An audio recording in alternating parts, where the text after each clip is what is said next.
संसद के दोनों सदनों में पक्ष विपक्ष में खूब सियासी नोकझोंक हुई, तो वहीं संसद के बाहर यानी मकर द्वार पर भी माहौल हर दिन की तरह गर्माता रहा। वहां भी तीखे हमले वाली राजनीति हुई। विपक्ष ने छात्रों पर लाठीचार्ज और चढ़ावा चोरी के मुद्दे पर चर्चा की मांग की। इस विरोध प्रदर्शन में प्रियंका गांधी भी शामिल हुई, तो वहीं संसद परिसर में ही एनडीए सांसदों ने भी विरोध प्रदर्शन किया।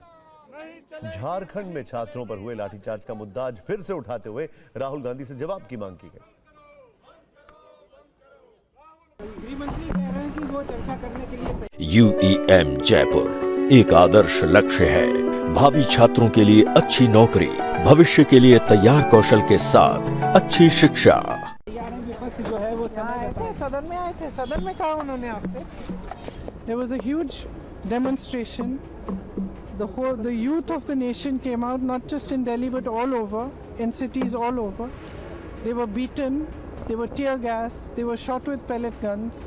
In Bihar, an AK-47 was used on them. The government doesn't feel that they owe any answer. मैं बहुत निराश हूँ। I am totally frustrated.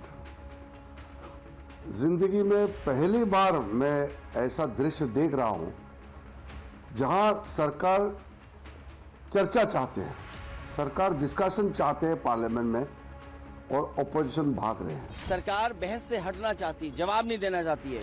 जवाब नहीं है उनके पास। हमें तो उम्मीद की 3 बजे आ रहे हैं, तो हमने भी अपनी फ्लाइट बदल दी। सोचा 3 बजे हम लोग देख करके सुन करके मिल करके जाएंगे।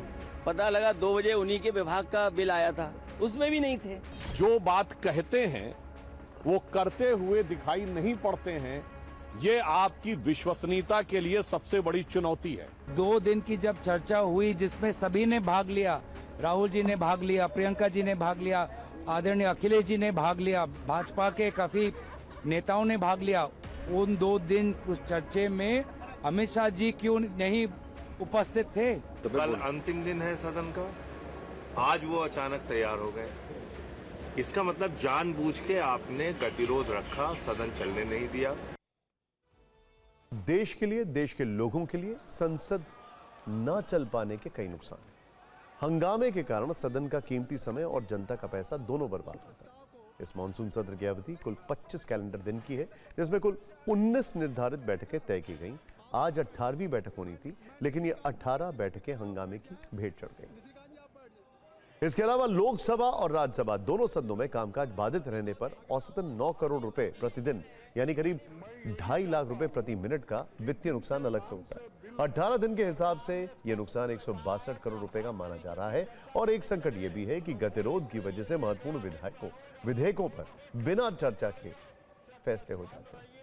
हम आपको लगातार बताते रहे कि इस दौरान कौन कौन से बिल बिना बहस के ही पारित हो गए और सार्थक बहस के बिना सरकार से सवाल पूछने और नीतियों की समीक्षा करने का संवैधानिक अधिकार भी कमजोर पड़ता है। इसीलिए जरूरी है कि संसद के अंदर पक्ष विपक्ष में संवाद की परंपरा कायम रहे। राजनीतिक संवाद से देश चले, न कि अनिश्चितकालीन स्थगन और गतिरोध बना रहे। इंटरेस्टिंग बात क्या है, जितने भी पॉलिटिकल पंडित हैं उनका यह कहना है कि बिल तो पास हो ही रहे, और बिल का पास होना विपक्ष के फेवर की बात नहीं है। इसमें उनके क्या नंबर बनेंगे?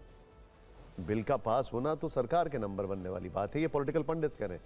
विपक्ष के लिए मौका है एक इशू को लेकर विरोध करना और जनता के बीच उस मंच से अपनी आवाज लेकर जाना। ये पॉलिटिकल पंडित्स की राय है।